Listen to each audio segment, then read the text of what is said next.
आपण आलोय पुण्यात आणि पुण्यातल्या परिस्थितीमध्ये की नुकताच रामदास स्वामींची जयंती झाली आणि त्या जयंतीनिमित्त पुण्याचे महापौर त्यांनी एक पोस्ट केली होती. त्या पोस्टमध्ये रामदास स्वामी हे छत्रपतींचे गुरु आहेत असं दाखवलं होतं. हा ऐतिहासिक वारसा त्याला कुठलाही नाही, परंतु काही भावनिक लोक, आध्यात्मिक लोक त्याचं भांडवल करत हे मांडलं जातं. यावरून म्हणजे इतिहासप्रेमी आणि आध्यात्मिक यांच्यातला एक वाद सुरू झालेला आहे. हा वाद कायम भाजपकडून केला जातो. हिंदुत्वाची मशाल भाजप सतत पेटवत ठेवतं. यावरून अनेकदा वाद होत आहेत. या संदर्भात मोहिते जे आहेत संभाजी ब्रिगेडचे, आपण त्यांच्याशी बोलणार आहोत की नक्की हे जे आत्ताचा जो वाद झालेला आहे की जो पोस्टमध्ये शिवाजी महाराजांचे गुरु रामदास स्वामी दाखवलेत, याबद्दल तुमचं काय म्हणणं आहे? मित्रांनो, हा विषय नवीन विषय नाही. हे सारखं भारतीय जनता पार्टीचं म्हणजे हे एक त्यांचा स्टेटस झालेलं आहे की जुनं उकरून काढायचं, म्हणजे आपलं ठेवायचं झाकून आणि दुसऱ्याचं बघायचं वाकून. सर, अध्यात्म आणि इतिहास याच्यामध्ये फार मोठी तफावत आहे. पहिली तर गोष्ट आपण ही लक्षात घेतली पाहिजे, छत्रपती शिवाजी महाराज यांचा दैदिप्यमान इतिहास या महाराष्ट्रामध्ये आहे, नवे भारतातच आहे. छत्रपती शिवाजी महाराजांची तुलना कोणासोबत होती का? तर बिलकुल होऊ शकत नाही.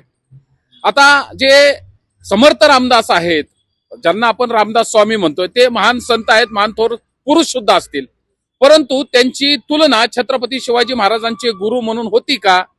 तर बिलकुल होत नाही. त्या संदर्भामध्ये कुठलेही तथ्य, ऐतिहासिक पुरावे त्याला नाहीत. आता ह्या ज्या गोष्टी आहेत त्या सुप्रीम कोर्टामध्ये, हायकोर्टामध्ये या संदर्भामध्ये केस सुद्धा दाखल झालेल्या होत्या. आपल्या चॅनलच्या माध्यमातून या ठिकाणी सांगू इच्छितो की ह्याला कुठलाही पुरावा नसल्याचं कोर्टाने जाहीरपणे मांडलेलं आहे आणि अशा संदर्भामध्ये कुठलीही पोस्ट करू नये किंवा अशा पद्धतीचं कुठलंही लिखाण करू नये.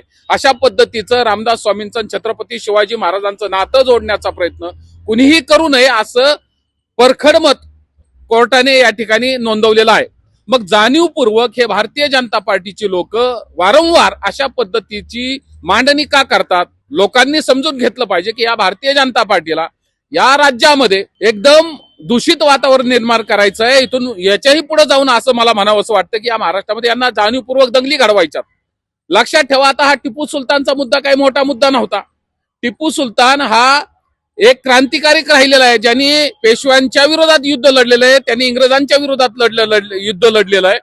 तो या देशामध्ये आयडॉल आहेच की, त्याला नाकारून चालणार आहे का? पण ज्या लोकांनी खऱ्या अर्थानं जे कोश्यारी असतील किंवा तो कोरडकर असेल, यांनी छत्रपती शिवाजी महाराजांचा वारंवार अपमान केलेला आहे, चुकीचं लिखाण केलेलं आहे. भांडारकर वरती जी संभाजी ब्रिगेडनं कारवाई केली, कशासाठी केली? तर याच दृष्टीतून केली होती की चुकीचं लिखाण केलं गेलं.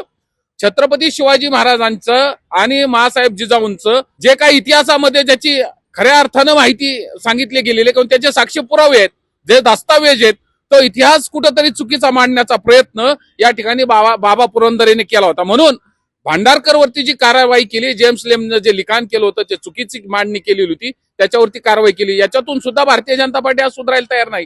टिपू सुलतानचा इतिहास पुढे आणायचा आणि कोरडकरचा आणि बाकीच्यांचा इतिहास लपवायचा.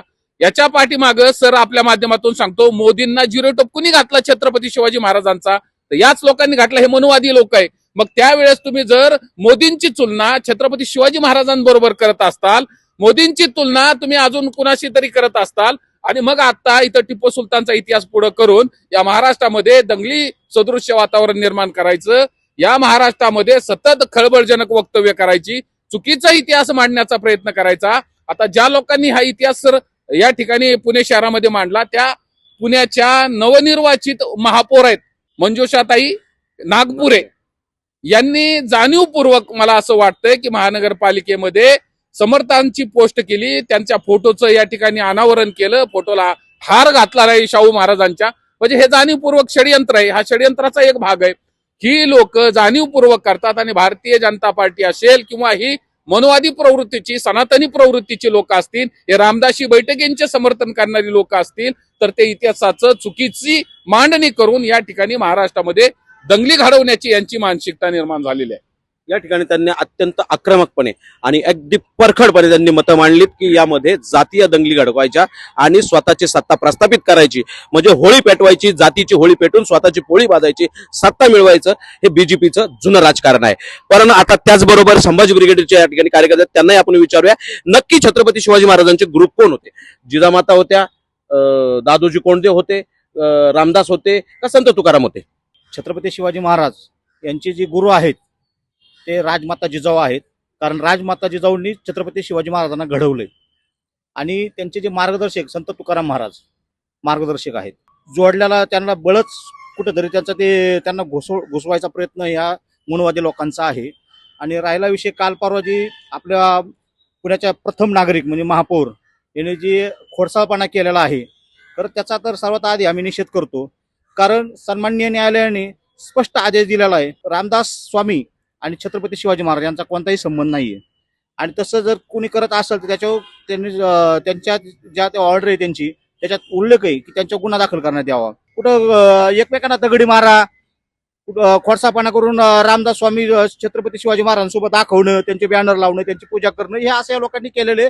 आणि हे भाजप सरकार हेच करू शकतं, हे दुसरं काहीच करू शकत नाही. तर सर्वात प्रथम संभाजी ब्रिगेडच्या वतीने त्यांना इशारा आहे, परत जर तुम्ही ह्याचं काय उदात्तीकरण केलं तर तुम्हाला संभाजी ब्रिगेडचा हिसका दाखवण्यात येईल, हा आम्ही इशारा देतोय.